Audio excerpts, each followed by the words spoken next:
Hello students, welcome to our YouTube channel commerce with Kanaujia ma'am. Students, आज हम कर रहे हैं सेल ऑफ गुड्स एक्ट 1930 का एक जो स्पेशल पार्ट्स है कंडीशन एंड वारंटी। तो स्टूडेंट्स बिल्कुल ध्यान से पढ़िएगा, क्योंकि ये बच्चों को कभी भी समझ में नहीं आता। मैं जैसे बच्चों को पढ़ाती हूँ ना, तो पता चलता है कि हाँ, बच्चों के सर के ऊपर से जा रहा है, क्योंकि उनको ये लगता है कि कंडीशन भी सेम है, वारंटी भी सेम है, पता नहीं क्या है जी, गोल मोल कर लेते हैं दिमाग के अंदर। तो अगर आप प्लीज़ इसे बहुत ध्यान से सुनना कि कंडीशन क्या होता है, वारंटी क्या होता है। एग्जाम्पल के साथ समझाऊंगी, बहुत ईजी है। आ जाओ स्टूडेंट्स, चलो। हाँ जी, देखो, कंडीशन एंड वारंटीज। सबसे पहले कंडीशन क्या होता है। सेक्शन 12 के सब सेक्शन 2 के अंदर कंडीशन आती है। कंडीशन क्या होती है? कंडीशन का हिंदी मीनिंग क्या होता है भाई? शर्त रखना, यही होता है। तो देखो, a condition is a stipulation. Stipulation होता है करार, ठीक है। जिस चीज के ऊपर मतलब यानी कि जिस चीज के ऊपर कॉन्ट्रैक्ट किया जाता है वो होती है स्टिपुलेशन, करार करना। भाई होता है ना, एक पार्टी में मैंने तेरे को उस टाइम पे जब जब मान लो दो बंदे ने क्या किया है, कॉन्ट्रैक्ट किया है, तो जिस चीज के ऊपर ये इतनी गुड्स बेचनी है, ये करना है, वो करना है, इस चीज का वादा किया है। वादा करना, करार करना, ठीक है। ये सारा क्या होता है? Stipulation. A condition is a stipulation essential to the main purpose of contract। जो यानी कि जो मेन पर्पज है ना कॉन्ट्रैक्ट का, जिस चीज के लिए किया जाता है, वो इसके लिए असेंशियल पार्ट है। यानी जो इसकी स्टिपुलेशन, जिस चीज पर करार किया जा रहा है, वो असेंशियल पार्ट है मेन पर्पस का, ठीक है। Breach of which give the right to the repudiate the contract and claim damages. अगर जो ये शर्त रखी जा रही है, नहीं, ये जो करार किया जा रहा है, जो वादा किया जा रहा है, अगर ये वादा टूट गया, ब्रीच हो गई इसकी, अगर ये वादा टूट गया तो क्या होगा? तो आप क्या कर सकते हो? आपके पास राइट बनता है रेपुडिएट द कॉन्ट्रैक्ट। आप कॉन्ट्रैक्ट को तोड़ सकते हो, ठीक है स्टूडेंट्स। और क्या मांग सकते हो? डैमेज मांग सकते हो। एक तो तोड़ भी सकते हो, रेपुडिएट भी कर सकते हो कॉन्ट्रैक्ट को, और डैमेज भी क्लेम कर सकते हो, ठीक है स्टूडेंट्स। ये एक सिंपल सी, अगर एक लैंग्वेज में बताऊं हिंदी में, ये एक ऐसा वादा है, स्टिपुलेशन है, जो जो पर्पज़ है ना, मेन पर्पज़, उसके लिए वेरी एसेंशियल है, ठीक है। और इसके टूटने से, ब्रीच होने से, ये कॉन्ट्रैक्ट भी रेपुडिएट हो जाएगा और हम उससे डैमेज भी मांग सकते हैं। समझ में आ गया स्टूडेंट्स? चलो, और देखो वारंटी क्या होती है। स्टूडेंट कहते हैं कि मैंने जैसे पढ़ाया ना बच्चों को, तो बच्चे बोलते हैं कंडीशन भी सेम है जी मैडम जी, और वारंटी भी सेम है, जबकि ऐसा नहीं है बच्चों। कंडीशन भी अलग चीज़ है और वारंटी अलग चीज़ है। दोनों में डिफरेंस भी करेंगे कि क्यों अलग है, क्या अलग है, ठीक है। देखो, वारंटी क्या बोलता है। वारंटी इज स्टिपुलेशन, वो एक ऐसा वादा है जो collateral to the main purpose, यानी एसेंशियल नहीं है, सेकंड नंबर पे आता है, ठीक है, सेकेंडरी है। Collateral to the main purpose the contract. इसके ब्रीच होने से, इसके टूटने से, which give rise to claim for the damage. बस सिर्फ आप डैमेज का क्लेम ले सकते हो अगर ये टूट हो जाएगा, ठीक है, टूट जाएगा। आप क्या नहीं कर सकते? आप उसको रेपुडिएट नहीं कर सकते। इसके अंदर तो हम रेपुडिएट कर सकते हैं। रेपुडिएट का मतलब होता है जो कॉन्ट्रैक्ट हुआ है वो रद्द कर देना, ठीक है। रेपुडिएट का मतलब क्या होता है? कॉन्ट्रैक्ट को तोड़ देना, रद्द करना, ठीक है। इसके अंदर तो हम क्या कर सकते थे अगर ये टूट जा सकता था। देखो स्टूडेंट्स, यहाँ पर ध्यान से, इसके अंदर अगर ये ब्रीच हो जाता है तो हम रेपुडिएट कर सकते थे, कॉन्ट्रैक्ट को रद्द कर सकते थे और डैमेज क्लेम कर सकते थे, ठीक है। इसके अंदर अगर ये ब्रीच हो जाता है, वारंटी ब्रीच हो जाती है, तो हम सिर्फ डैमेज क्लेम कर सकते हैं, but not to right to reject the goods and treat the contract at repudiate. ऐसा नहीं कह सकते कि अपना सामान उठा के यहाँ से ले जाओ, मैं तो कॉन्ट्रैक्ट नहीं कर रहा। वारंटी में हम ऐसा नहीं कर सकते, कंडीशन में हम ऐसा कर सकते हैं, ठीक है स्टूडेंट्स। सपोज करो एक स्टूडेंट्स, एक एग्जांपल देख लेते हैं हम कंडीशन और वारंटी से रिलेटेड, समझ में आ जाएगा आपको। देखो, एक मैंने एक हॉर्स मांगा, किससे? एक सेलर से। क्या बोला कि मुझे एक ऐसा हॉर्स दे दे। क्या है? हॉर्स का जो रनिंग कंपटीशन है, हॉर्स का रनिंग कंपटीशन क्या होती है? रेस है, हॉर्स की रेस है। और ऐसा घोड़ा दे जो बहुत तेज भागता हो, जो बहुत तेज भागता हो और क्या हो, हेल्दी हो, क्या हो, हेल्दी हो। ठीक है, ये बोल दिया मैंने उसको, तो मैंने कंडीशन लगा दी तेज भागता हो और हेल्दी हो। ठीक है, समझ में आ गया इतना। अब देखो, उस बंदे ने मुझे ऐसा हॉर्स पकड़ाया, ऐसा हॉर्स बेचा जो अनहेल्दी था। क्या था, अनहेल्दी था। ठीक है, तो मेरी क्या हो गई कंडीशन, क्या हो गई, ब्रीच हो गई। अनहेल्दी होगा तो वो ना तेज भागेगा, कुछ नहीं करेगा। ठीक है, मेरी कंडीशन क्या हो गई, ब्रीच हो गई। कंडीशन ब्रीच हुई तो मैं क्या कर सकती हूँ, मेरे पास क्या अधिकार है, रेपुडिएट द कॉन्ट्रैक्ट। ले भाई अपना घोड़ा वापस ले, अपना हॉर्स वापस ले, काम का तो है नहीं मेरे, जो मैंने बोला था मेरे को तो रेस जितानी थी इसको, और ये अनहेल्दी है तो ये रेस भाग ही नहीं सकता। ठीक है, तो मेरी कंडीशन तूने पूरी नहीं करी तो अपना घोड़ा वापस ले। समझ में आ गया। और मेरा क्लेम दे, यानी कि क्या हुआ, मुझे मुझे डैमेज क्या होगा उससे, मुझे सिर्फ ये डैमेज होगा कि जो मेरे को रेस में भगाना था एट द मोमेंट तूने मुझे नहीं दिया और झूठ बोल के मेरे साथ कॉन्ट्रैक्ट कर लिया कि हाँ तेज भागता है। तो जो रेस के जो भी मेरे को जो मेरा डैमेज हुआ है उस टाइम का, कि मैं जितवाता अपने घोड़े को, जो मेरा डैमेज हुआ है वो मुझको क्लेम कर। समझ में आ गया स्टूडेंट्स कंडीशन क्या होती है। हाँ जी स्टूडेंट्स, समझ में आ गया आपको ये कंडीशन क्या होती है, कंडीशन का समझ में आ गया। अब देखिए वारंटी, वारंटी में क्या होता है, हम कुछ ऐसी बातें बोलते हैं जैसे कि मैंने नया एसी लिया है, क्या लिया है, एसी। एसी वाले ने बोला ये आपको बहुत अच्छी कूलिंग देगा, अगर नहीं देगा तो आप क्या कर सकते हैं, हम इसकी अच्छे से रिपेयर कर सकते हैं ढंग से, वो जो भी आपकी वो जो चीज़ एसी में ख़राब हो जाएगी वो चीज़ चेंज कर सकते हैं। ठीक है, ये कर सकते हैं हम। इसके अंदर ये क्या होता है, ये वारंटी की ये कंडीशन होती है, वारंटी में ये शर्त रखी जाती है कि अगर कुछ ख़राब होता है तो हम ठीक करके देंगे, रिपेयर करके देंगे, जो आपकी डैमेज हो गई है वो सही करके देंगे, ना कि आपको वो चीज़ रिप्लेस करके देंगे। ना तो आप वो चीज़ रेपुडिएट नहीं कर सकते, उस चीज़ को लेने से मना नहीं कर सकते। ठीक है, जैसे कि एसी खरीदा, खरीद लिया, 15 दिन बाद कूलिंग बंद, कूलिंग देनी बंद हो गई, तो अब क्या करेगा, भाई जी आपने वारंटी दी थी मेरे को, कितने साल की दी थी, 1 साल की वारंटी थी इसकी, क्या करोगे, उस बंदे को वापस दोगे एसी की ठीक करके दे, या फिर यूं कहोगे चेंज करके दे, नहीं ठीक करके दे, रिपेयर की होती है वारंटी। ठीक है, रिपेयर की होती है वारंटी। तो हमने क्या किया उसको कि एसी को भाई ठीक करके दे, जो इसमें पार्ट खराब है या ऐसी गैस निकल गई है, जो भी कुछ प्रॉब्लम हुआ है वो तू करके देगा, ठीक, मुझे नहीं पता। ठीक है, समझ में आ गया स्टूडेंट्स कि कंडीशन और वारंटी में क्या है। इसमें आप क्या कर सकते, इसमें आप रेपुडिएट नहीं कर सकते, कॉन्ट्रैक्ट को रद्द नहीं कर सकते कि भाई अपना ले एसी वापस और मेरे जो मैंने 50,000 रुपये दिए थे एसी के वो वापस दे, ऐसा नहीं कह सकते।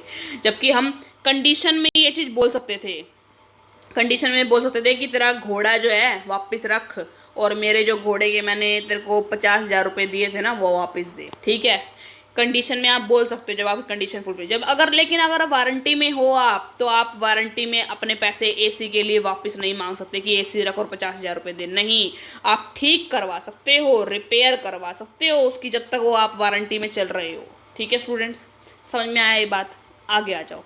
दोनों में समझ में आया ना, कंडीशन और वारंटी में क्या मेन डिफरेंस ये होता है, कंडीशन और वारंटी में, कंडीशन ये सी है कंडीशन, कंडीशन के अंदर आप रेपुडिएट कर सकते हो, कॉन्ट्रैक्ट को रद्द कर सकते हो, और साथ में क्या कर सकते हो, डैमेज भी मांग सकते हो। ठीक है, और जो आपकी वारंटी है, वारंटी डब्ल्यू से, इसमें आप सिर्फ डैमेज मांग सकते हो कि अब मेरी रिपेयर करके दे, भैया मैं इस डैमेज को कहाँ से भरूंगा। ठीक है, समझ में आ गया, आगे आ जाओ। अब मेन देखो इनमें तीनों में डिफरेंस के मेन पॉइंट्स क्या क्या हैं। देखो स्टूडेंट्स, अब देखो डिफरेंस पर्पस के आधार पर, मतलब कि किस पर्पस के लिए कंडीशन बनाई जाती है, किस पर्पस के लिए वारंटी बनाई जाती है। पर्पस जो होता है ना, essential to the main purpose होता है। ठीक है। एसेंशियल पार्ट होता है, ये कोलेटरल होता है, यानी ये प्राइमरी होता है, कंडीशन प्राइमरी होती है और ये सेकेंडरी होती है, ठीक है। दूसरा, right in case of breach, अगर आप तोड़ देते हो, ब्रीच कर देते हो उस कॉन्ट्रैक्ट को, तो क्या होगा, इसमें तो आप रेपुडिएट कर सकते हो कॉन्ट्रैक्ट को और इसमें डैमेज क्लेम कर सकते हो। बता दिया था मैंने आपको कि अगर आपका पर्पस पूरा नहीं हो रहा, ब्रीच, अगर आपकी कंडीशन पूरी नहीं हो रही, ब्रीच हो रही, टूट रही है, तो आप कॉन्ट्रैक्ट को तोड़ सकते हो, रेपुडिएट कर सकते हो और डैमेज भी मांग सकते हो। इसमें ओनली डैमेज मांग सकते हो, ठीक है स्टूडेंट्स। वारंटी में ओनली डैमेज, रिपेयर, मेंटेनेंस मांग सकते हो, ठीक है students. Thirds, conservation of stipulation, stipulation जो है आपका करार है, अगर उसको चेंज कर सकते हो। If condition break, warranty also break, अगर आपकी स्टिपुलेशन चेंज हो जाती है, यानी कि जो आपने जिस चीज़ पे करार किया है अगर वो चेंज जाती है तो क्या होगा। अगर देखो इसमें क्या बोलता है कि अगर कंडीशन आपकी टूट जाती है तो वारंटी भी टूटेगी, क्योंकि नॉर्मल सी बात है, वारंटी के अंदर यही रिपेयर आता है। तो अगर कंडीशन ही जो मैंने फुलफिल नहीं करी उसने, यानी कि जो हॉर्स था वो भागता हुआ होना चाहिए, तो भागता हुआ नहीं था, उसने पहले ही कंडीशन पूरी नहीं, तो वारंटी क्या करोगे उस टाइम, वारंटी का तो कोई मतलब ही नहीं रहता जब कंडीशन ही पूरी नहीं हुई। But if warranty break, condition not break, अगर वारंटी टूट जाती है ना, एक सपोज करो हमारी एसी वाला था, एसी क्या देता है, कूलिंग देता है, ठीक है, ये पता है हमें। अगर इसमें से एक वारंटी थी कि ये क्या कहते हैं भाई, इसका रिमोट अच्छी तरीके से काम नहीं करेगा, अगर रिमोट अच्छी तरीके काम नहीं करेगा तो रिपेयर करा के दे देंगे। तो अगर रिमोट काम नहीं कर रहा, बिल्कुल ही काम नहीं कर रहा, तो एक वारंटी टूट गई, उससे ये थोड़ा ना होगा कि कंडीशन टूट जाएगी, कंडीशन थोड़ा ना टूटेगी, कंडीशन नहीं टूटेगी, ठीक है स्टूडेंट्स। तो कंडीशन ब्रेक होने से वारंटी टूट जाती है, कंडीशन मेन होता है, नॉर्मल सी बात है। कंडीशन जब हमने बताया कि एसेंशियल पार्ट होता है, प्राइमरी होता है, तो कंडीशन प्राइमरी चीज़ टूट जाएगी तो सेकेंडरी टूटेगी, और सेकेंडरी टूट जाएगी तो प्राइमरी पे फर्क नहीं पड़ेगा, ठीक है स्टूडेंट्स। चलो आगे देखते हैं। देखो क्या है ये, ध्यान से पढ़ना, सेक्शन 13 के अंतर्गत आता है ये। क्या,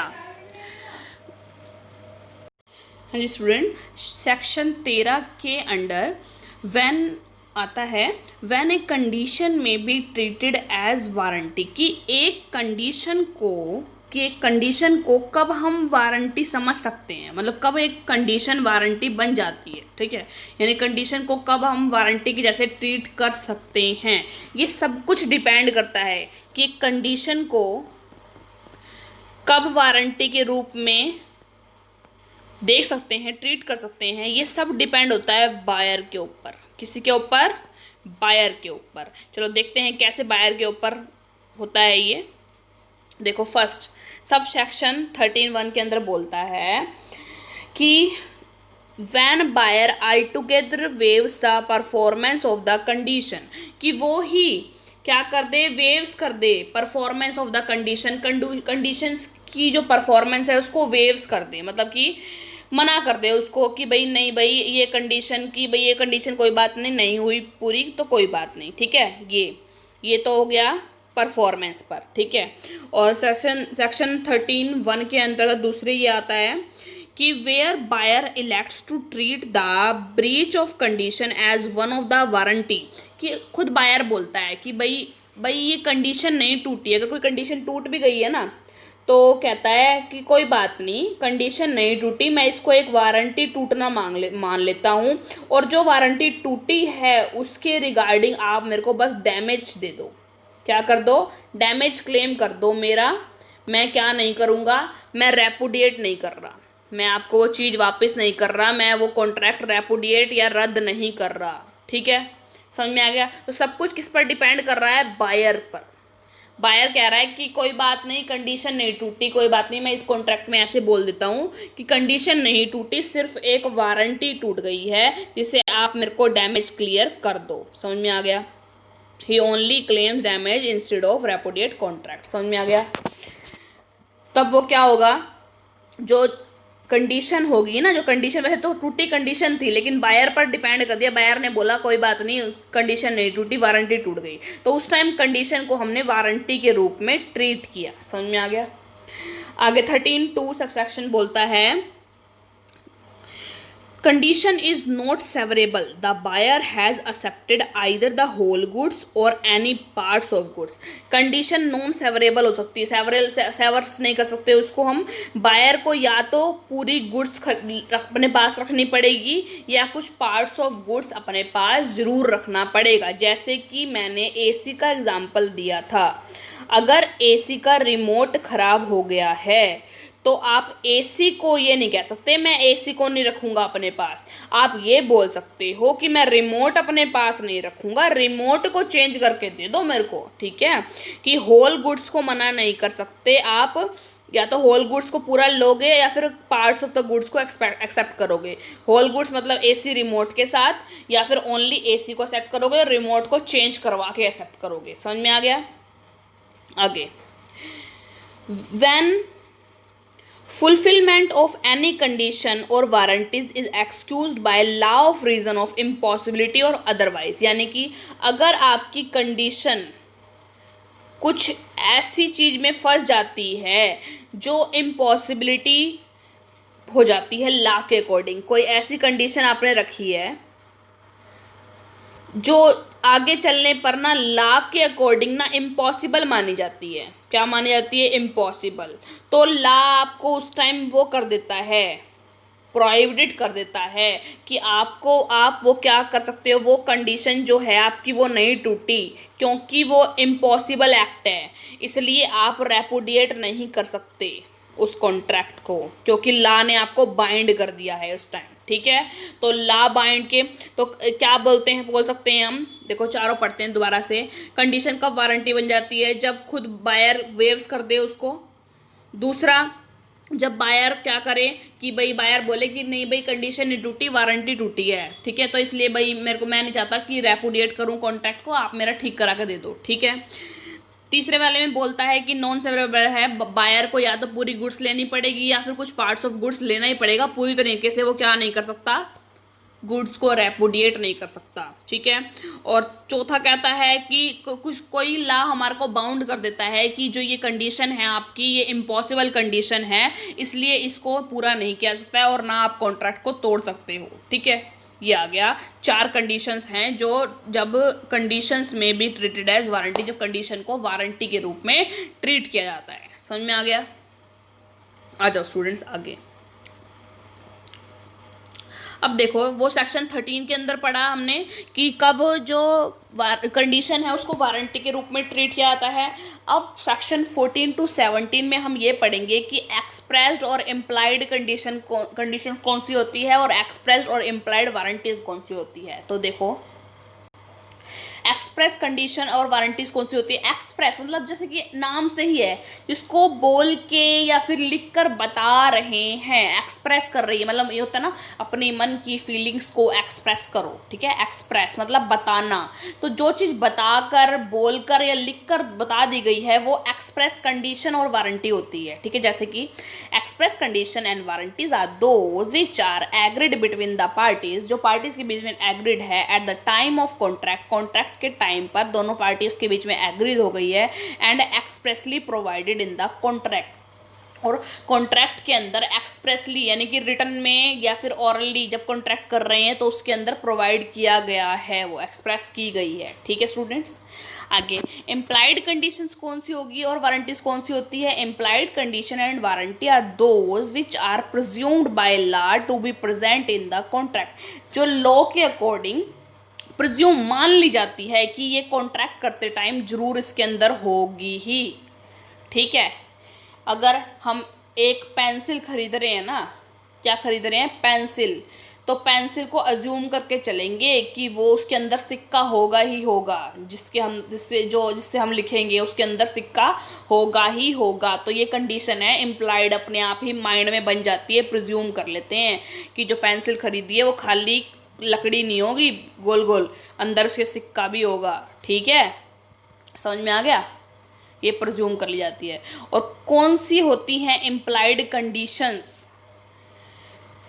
इम्प्लाइड कंडीशन यानी कि जो होती है, मतलब कि प्रिज्यूम कर ली जाती है, मतलब हम मान के चलते हैं, वो कंडीशंस कौन सी होती है। सेक्शन 14A के अंडर आती है कंडीशन एज टू टाइटल, यानी जिस चीज़ के लिए उस गुड्स का टाइटल है।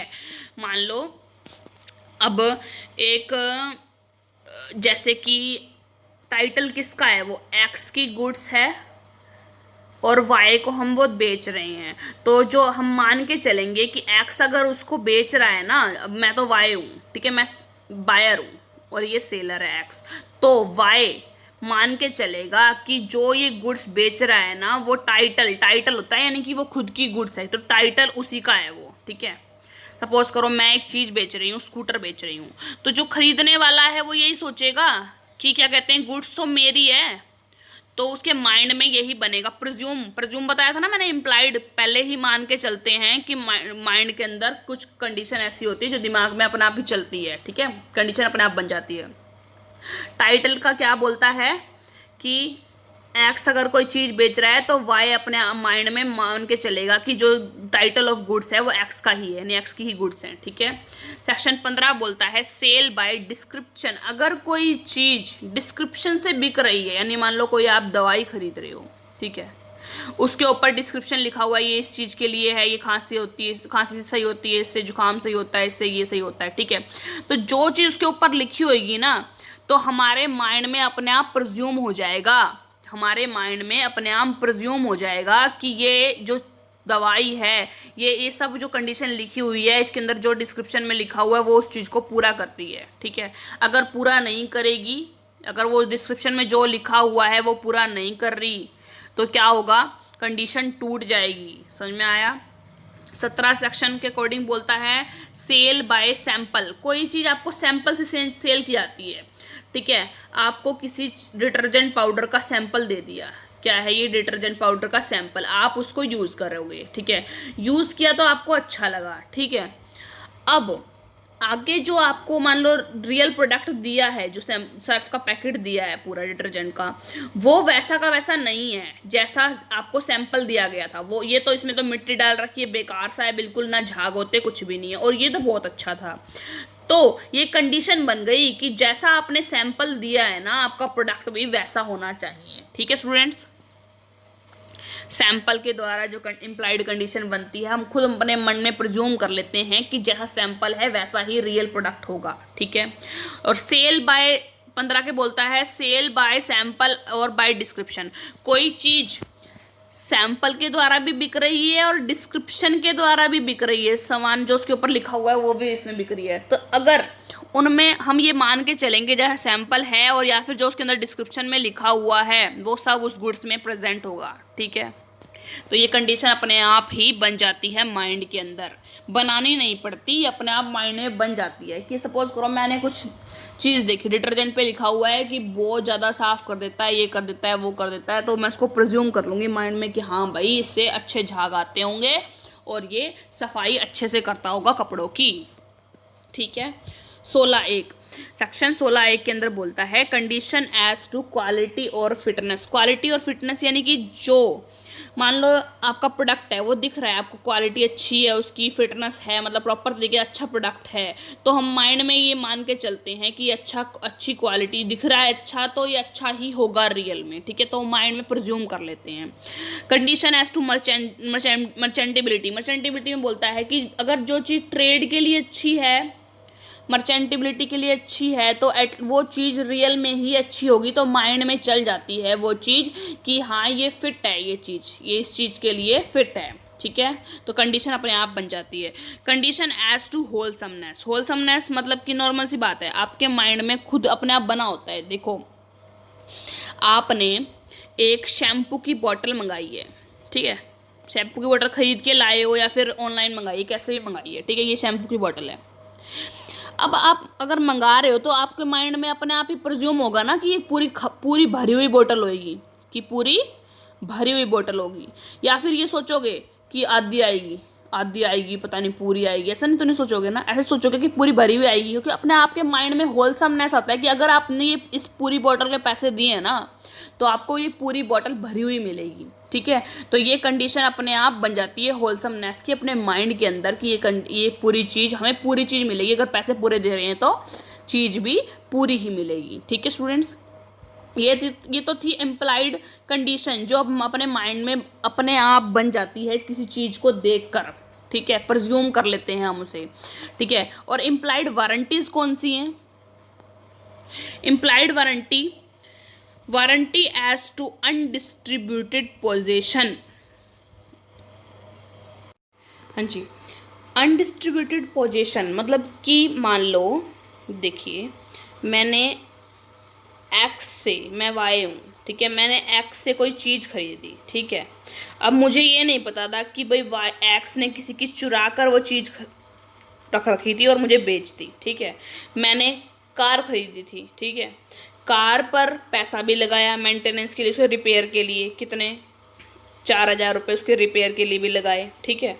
और फिर क्या हुआ, वो चोरी की थी, तो जब मैंने कार जहाँ पर पार्क करी हुई थी वहाँ पर आ गई पुलिस। कौन आ गई? पुलिस ने बोला भाई ये कार चोरी की है, ठीक है। तो उस टाइम उसकी जो एंजॉयमेंट में जो एंजॉय कर रहा था कि भाई मैंने नई कार खरीदी, अब सही भी करा ली 4,000 रुपये की, अब नई खरीद रहा हूँ, अब लेने गया हूँ, अब लेके गया हूँ उस कार को निकाल के घूमने गया हूँ, इतने में पुलिस आ गई बीच में, तो उसकी जो एंजॉयमेंट थी वो ख़त्म हो गई। अब पुलिस के चक्कर काटो भाई उस कार के लिए, ठीक है, एंजॉयमेंट ख़त्म हो गई। उसके रिगार्डिंग जितनी भी उसको क्या होगा, उससे क्या हो गई, वारंटी क्या हो गई, इम्प्लाइड वारंटी टूट गई एक तरह से, क्योंकि वारंटी क्या थी कि एंजॉयमेंट करेगा और वो उसी की कार है वो जिसने उसको बेची है। तो अब जो एक तो जो 4,000 रुपये खर्चा लगाया उसने वो, और जो पुलिस के आने जाने का खर्चा, ये वो सारा खर्चा है जो डैमेज है वो कौन पे करेगा, उसको एक्स पे करेगा जिसने उससे खरीदी है कार, ठीक है, जिससे उसने कार खरीदी है। समझ में आ गया अनडिस्ट्रीब्यूटेड पोजीशन। दूसरा क्या कहता है, non existence of encumbrance. Encumbrance होती है बाधा, कोई भी जो उसकी इंजॉयमेंट में बाधा नहीं आनी चाहिए किसी भी टाइप की। जैसे अब ये एग्जांपल करा हमने कि अब बीच में उसने कोई चीज़ खरीद ली थी, बीच में कोई और आ गया कि उसका नहीं है, ये ऐसे वैसे है बोलना, कोई भी बीच में एनकम्बरेंस नहीं आनी चाहिए, कोई बाधाएं नहीं आनी चाहिए, कोई रुकावटें नहीं आनी चाहिए, उसको प्रॉपर एंजॉयमेंट करना चाहिए। अगर कोई बाधा आती है बीच में तो वारंटी टूट जाएगी, ठीक है। तीसरा, disclosure of dangerous nature of goods. जो भी अगर आपकी कोई भी गुड्स है वो डेंजरस नेचर की है तो उससे रिगार्डिंग सारी चीज़ें आपको पहले डिस्क्रिप्शन में बतानी पड़ेगी। जैसे कि कोई आप ड्रग खरीदते हो, ड्रग मीन्स कोई दवाई खरीदते हो, उसके अंदर लिखा होता है कि बच्चों की रीच से थोड़ा दूर रखें, बच्चों की पहुंच से थोड़ा दूर रखें, बच्चे ना खा जाएं, ये वो हैं, और कीप इन वार्म प्लेस या फिर keep in cool place, store in cool place, ये आपको दे रखा होता है ना। तो वो सब कुछ जो दे रखा होता है वो आपको दिखाना पड़ता है कि नेचर ऑफ गुड्स क्या है, क्या क्या डेंजरस नेचर है उस गुड्स का, ठीक है। अगर आप नहीं बताते हैं तो आपकी इम्प्लाइड वारंटी टूट जाती है, ठीक है। Fourth, warranty as to quality और fitness by trade, fitness by usages of trade. भाई यूजेस ऑफ ट्रेड के अकॉर्डिंग, जो आप व्यापार कर रहे हो उसके अकॉर्डिंग जो भी वारंटी है ना, मान के चलेंगे जो क्वालिटी है ना उसकी, क्वालिटी और फिटनेस उसकी सही है, जिस अकॉर्डिंग मतलब यूजेस ऑफ ट्रेड, यानी कि ट्रेड के अंदर आप अगर उसको यूज़ कर रहे हो, खरीद रहे हो, बेच रहे हो, इसलिए हम ये मान के चलते हैं कि वो चीज़ क्वालिटी और फिटनेस की होगी, ठीक है। अगर वो नहीं होगी तो एम्प्लॉयड वारंटी का जो कानून है वो टूट जाएगा, लॉ है जो टूट जाएगा, ठीक है स्टूडेंट्स।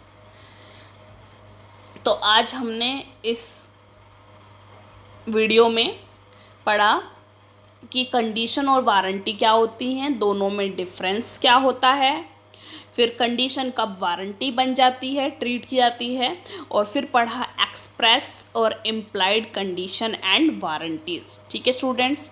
अगर फिर भी इस वीडियो में कोई दिक्कत आ रही है किसी टॉपिक के रिगार्डिंग, तो आप मुझे ज़रूर कमेंट करके बताइए, मैं अगेन एक वीडियो उससे रिगार्डिंग, आपकी प्रॉब्लम के रिगार्डिंग ज़रूर अपलोड करूँगी, ठीक है स्टूडेंट्स। Thank you students. ज़्यादा से ज़्यादा सब्सक्राइब कीजिए मेरे चैनल को, ज़्यादा से ज़्यादा लाइक कीजिए, कमेंट्स कीजिए। Bye bye students, thank you.